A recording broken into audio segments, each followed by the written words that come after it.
Achai v'rei.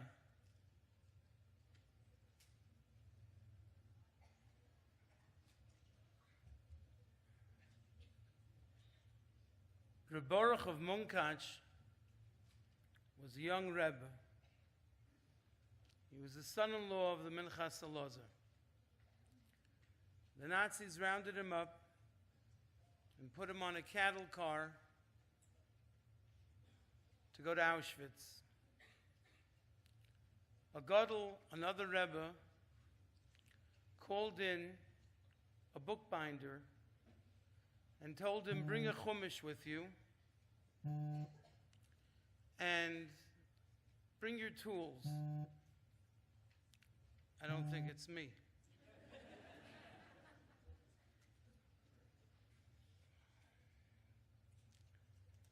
He brought the chumash to the Rebbe and he told him, slice it open. He says, Rebbe, I can't desecrate a chumash. He said, it's pikuach nefesh. Take these 5 $100 American bills and bind them into the chumash and create a chumash.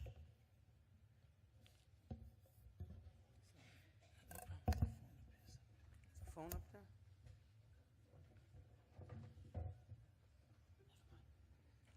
Okay, I'm starting the clock again. I've got 15 minutes.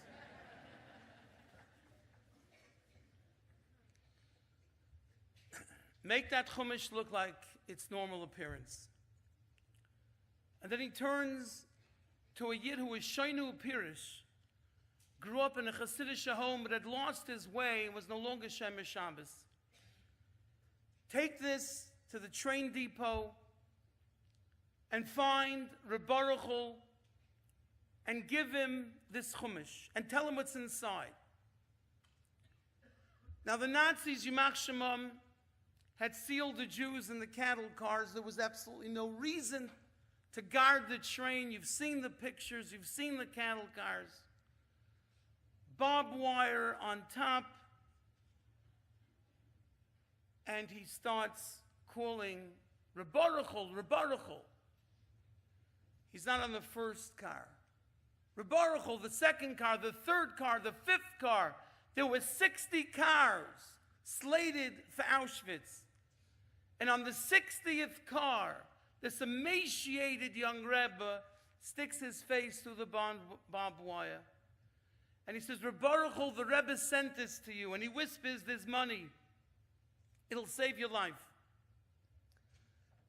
And then he turns to the Munkach Rebbe and he says, Rebbe, why so much Kiddush Hashem? On this train alone, there are 6,000 Jews. Make the cheshbon. 100 Jews crammed like sardines into one train, into every single cattle car, 60 cattle cars. Why so much Kiddush Hashem? And Reb Baruch tells him, this is not Kiddush Hashem. Because Kiddush Hashem means you have a choice. No one on this train has a choice. None of the Yidden being massacred and gassed and cremated have a choice. They are Kedoshim. There's no Kiddush Hashem on this train. They are Kedoshim. Whether they like it or not, Shemesh Shabbos or not, married Jewish or not, acculturated, assimilated, this is Kedoshim, but not Kiddush Hashem. And then he tells them, you know what Kiddush Hashem is going to be all about? Nuchta Milchama, after the war, when Jews will elect to be Shemesh Shabbos, when they'll keep kosher, when they'll have Taras HaMishpacha, when they'll raise their children in Torah and mitzvahs, that's going to be the time of Kiddush Hashem. And this fellow, an elderly man, recently said over the story, and he said it brought him back to Yiddishkeit. Because choices are what Kiddush Hashem are all about. Da schmeckt men Kiddush Hashem. This is Kiddush Hashem. Over 1,000 individuals who live Kiddush Hashem every day, who make choices. I'm going to inspire, I'm going to excite, I'm going to ignite. I'm going to put my resources my talents, my strength to bring Yidden back to the Rabbeinu Shalom. This is Kiddush Hashem.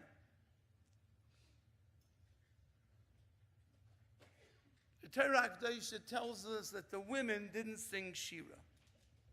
They prepared ways to thank Hashem for events that hadn't even unfolded.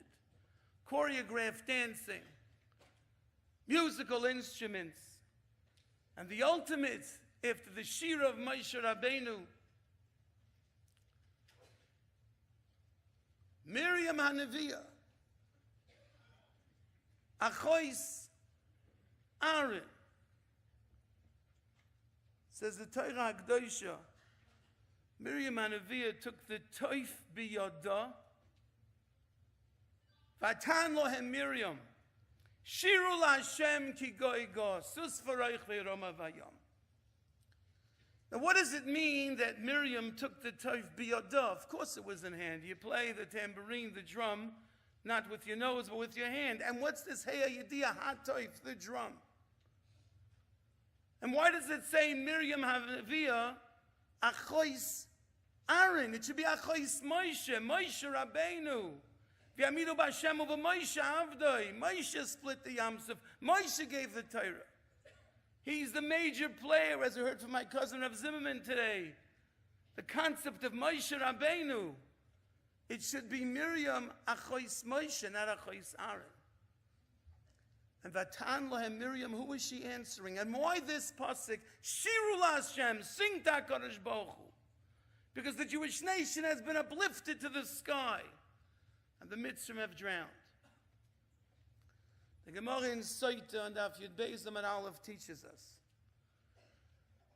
that Amram was the Gadol Hador v'Yelech Ishmi Beis Levi Mehechon Holach. Amram was the Torah giant of the generation. He declared, L'shovanu amelim, we're wasting our time. Forget about acculturation, assimilations, infanticide. Paro is destroying every male offspring, throwing them in the yard, using them as mortar for the bricks. Omad kulam begirshin shayseim, they all divorced their wives. There was a little girl, her name was Miriam. She was 5 years old, according to the Mefarshim. She told her father, Gzeirascha Kasha Mishal Para, your decree is worse than Pare. Because Gari like Gozel Azacharim, you were Gozel Azacharim in the cave. Is Pare like Gozel Abalamazeh, your Gezer is Elamazeh Elam Habo. Daddy, your decree is worse than Pare. Maybe Mommy will have a girl. But by divorcing Mommy and all of the husbands divorcing their wives, they followed suit. The Gadol Hador gets up, they get up. Preventing the birth of girls. And Pare only decreed in Olam Hazeh. Your decree affects Olam Haba. Says Rashi, Shenoilodim umeisim, these infants will be born, they will die, and they will merit Olam Haba. Anoshim tzidkani yesheba'is and Ador, they gave birth to their children under the Arbeit Macht Frei sign, and abandoned them. And the Gemara tells us in Soita Yud Aleph Amud Beis how the Malachim buried them in the ground to prevent the Egyptian oxen from trampling and churning and plowing them up. Because a Jewish mother always has her eye on Olam Haba. How will this decision of the school that I send my child to, the friends that she or he associate with, the gadgets that I bring into my home, how will they affect my child's Olam Haba? The Gemara says, Apiryoin, there was a celebration that night, and two people danced the night away. Aaron and Moshe, their parents remarried. For the next 80 years, says the Divrei Yirmiyahu, a pre-war goyin in Litta, Miriam HaNeviah danced and sang to all the naysayers, Moshiach Shel Yisrael will be born. And for 80 years, she's dancing the same dance with the same drum. And now the climax of her prophecy comes true.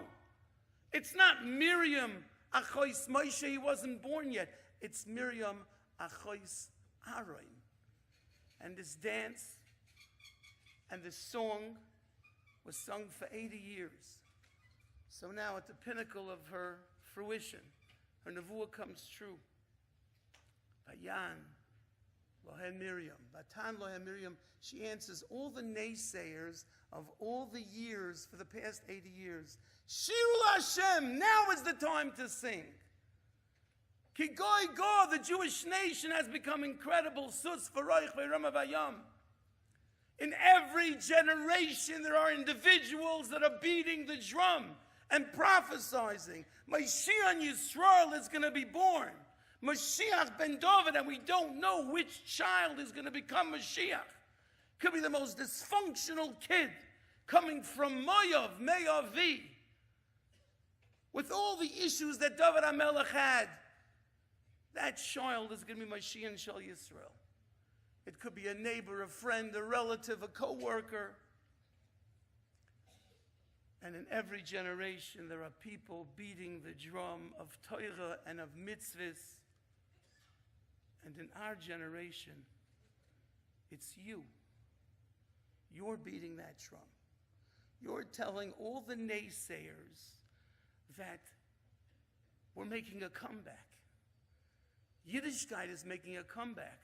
Yerushalmi is making a comeback. Taras HaMishpacha is making a comeback. Kashrus is making a comeback. Shmir Shabbos is making a comeback. And to be zeicha, to beat that drum, and to see it before your eyes, to change the world, to change Kol Mekayim Nefesh Achas Mi Yisrael, the Mishnah says in Sanhedrin Lamed Zayin, Kilu Kiyam Olam Mole, and you're creating those neshamas. It's nothing less than breathtaking. That's what this Shabbos was. That's what this evening is all about. You're beating that drum. There's a Chayvis Halvavis. The Chayvis Halvavis is in Shar Avas Hashem, where the Chayvis Halvavis is trying to teach us how to perfect our love for HaKadosh Baruch Hu. And the Chayvis Halvavis says, my brother, you should know that the merits of the one who believes in Hashem, listen to this, afilu im yemagia el atachlis harachoika betiku nafsher lelikim yizbarach. He has perfected his neshama to the extent hayakorav lanavim b'midaisam hatoivos minagim hamishubachim v'ishtadlus b'avodas habori v'avosa azikaboy. You become a navi. You've perfected yourself to the level of prophecy. We are connected and one with HaKadosh Baruch Hu. You've refined your character. You have no Yetzirah. You're the perfect Jew. Edom kischuyos mi shemoire b'nei Adam el haderech hatoiva. You point another Jew in the right direction. Every man, woman, and child in this room is a Navi. It's like Miriam HaNeviah. It's like Avraham Avinu. At a greater level of Avas Hashem than a Navi.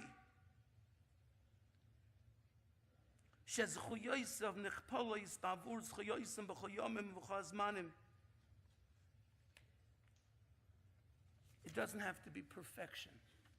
They put on tefillin one time. They say a bracha one time. The problem is that a lot of people today don't go to Pirchei anymore. That's really the world's problem. Because when I was a kid, my mother's Langezund, Professor Lieff, who had Isaac Gross as a math student, he got a very high grade. I'm not going to share with you what that grade was. You could talk to him, to Isaac personally. Rebbitzin Cohn, of David's wife, was also a math student of my mother. Al Kolpanim, she started Pirchei in Flatbush in the Mir Yeshiva. And the problem was, unfortunately, she started it so we had healthy snacks. We had apples for snacks. My friends in Borough Park had jawbreakers and bitter honey and all the geschmack Sachen used to be kosher then. And this is what we had. And we had a Pirchei leader, Itchy Lowen Brown, a Gavaldiga Talmud Chacham. He was then not married, a Bacham Namir. And he told us the same story 2 years in a row. The Heilige Baal Shem Tov got lost with his merry band of Hasidim, in the Wald, in the woods, in the snow. And they met up with a poya, a lumberjack. And they offered him some yash, some mashka. And he made a bracha bari minim zaynis. And the Hasidim burst into laughter, and the Baal Shem chastised them. Whiskey comes from grain. He's not so off with the bari minim zaynis. And then they found their way back to Mezbish, and that was the story. That was the story. He made a bracha. He made one bracha, and it was kedai for the Baal Shem Tov and his Talmidim to be lost for that one bracha. That was his tikkun in this world. You've done far beyond that. You've attained godless. You brought people back to Shabbos. You've yourselves increased your avodas Hashem because your children are perfected by having guests. And they show them that they're whizzes in halacha, in minhagim, thousands of bits of information that a 12, 13, 14-year-old knows. Boys and girls, and these wonderful neshamas stand in awe. They could be college professors. They can be lawyers, dentists, doctors. They can be academics. They stand in awe what these kids know. They empower these children. That's what it means to have guests at your Shabbos table. You're greater than Nevi'im. You're creating a Kiddush Hashem. But let me end with one story. There was a Yid who was close to the Baal Shem Tov Zatzal. And he told the Baal Shem Tov that he has a burning, yearning desire to meet Eliyahu Hanavi. And the Baal Shem Tov told him, go for Rosh Hashanah, deep into the woods, get there before Yom Tov. You're going to found an almana with orphan children. Spend Rosh Hashanah with them, you'll meet Eliyahu Hanavi. He comes. He knocks at the door. They say, we have no place for you to sleep, but you could, of course, stay in the barn. And we have nothing. I know, this is really Yossi pushing the buzzer, I know. But every time it interrupts me, it takes another 30 seconds. Anyway, he says, they say, sleep in the barn, but we can't give you any food. We should have nothing for ourselves. He says, don't worry. I know all about Goose Bay. And I'm traveling with an extra carry-on. So we've got plenty of food, and I'll share it with you. And the Rosh Hashanah Suda at night with his Simonim, he shares his food with them the next day, the next night, the next day. He goes back to Mezbish, he says, hey, look, Rabbi, I didn't see Eliyahu Hanavi. Go back Yom Kippur to the same lodgings, you'll see Eliyahu Hanavi. Packs himself up, he realizes he better bring food. It's Yom Kippur. He gets closer to their ramshackle hut, and he hears the little boy saying to his mother, Mama, was v'tzayin, what's going to be? We have no food to eat before Yom Kippur. But I'm going up to fast, and how are we going to manage Yom Kippur? And she said, Kinmeins, my beloved child, remember Rosh Hashanah? Just as HaKadosh Baruch Hu sent Eliyahu Hanavi to be our guest on Rosh Hashanah and to feed us, he'll take care of us on Yom Kippur as well. You know what the Baal Shem told this person? Look in the mirror! You want to find Eliyahu Hanavi? Look in the mirror! You're Eliyahu Hanavi. You want to have Gilui Eliyahu? Every time you provide the spiritual nourishment, the lifeblood of Klal Yisrael, the Torah, to those that have been deprived through no fault of their own, as we've heard. This exquisite, incredible lifestyle that's called Yiddishkeit. You're greater than a Navi. You are Eliyahu Hanavi. Kadosh Baruch Hu should be meitiv. We should take this with us. to inspire ourselves, inspire our families, inspire others. Turn the world around, one neshama at a time. Teach the beauty of the Torah, D'Rochea D'Ochenoyam, U'B'Zeicha B'Siyata D'Shmaya to Doris, Yisharach Misharim V'Rachim, to Shidduchim, and to Parnos, and to Gesund, and to Riches Yomim V'Shonim, U'B'Zeicha to Kol HaBrachas HaKsuvis B'Sefer HaTorah, and the greatest bracha and the greatest simcha. When our parents and grandparents and ancestors would smile and dance, we're so proud of you. Because of you, we were Zeicha to Mashiach Tzidkenu V'Meir V'Yameinu.